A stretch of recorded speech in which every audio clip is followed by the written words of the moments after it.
Discipline in the West Wing. That's what new White House Chief of Staff John Kelly is laying down, starting with a phone call over the weekend to assure Attorney General Jeff Sessions that his job is safe. Well, can General Kelly bring order to the administration? Kevin Cirilli is Bloomberg's chief Washington correspondent. Can he, Kevin?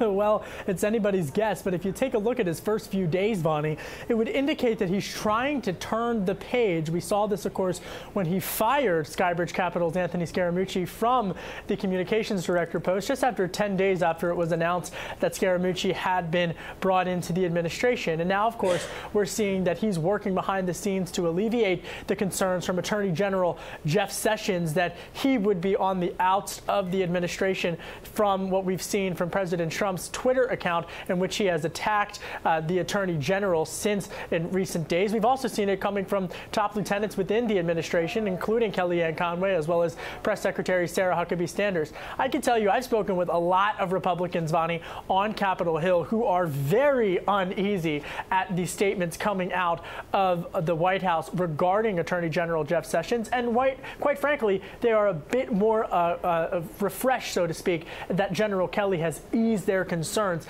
and urging the White House to back off their criticisms of the Attorney General.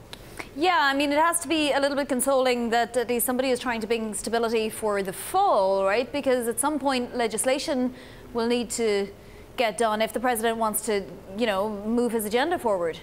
Right, and Washington's a city all about signals, and I think if you take a look at yesterday with Stephen Miller in the Brady briefing room talking to reporters yesterday, folks who are watching Washington should note that Stephen Miller was actually one of the senior immigration aides to then Senator Jeff Sessions, and he was really a driving force between connecting both Attorney General Jeff Sessions and then candidate Donald Trump. And in fact, it made a lot of headlines inside the Beltway when then candidate Trump stole Jeff Sessions, so to speak, from then Senator Sessions' political office. So I think that over the last 24 hours, what you've seen is an easing of the tension between the Attorney General and President Trump, at least publicly. Now, whether or not privately he'll tweet about him again, we'll have to wait and see.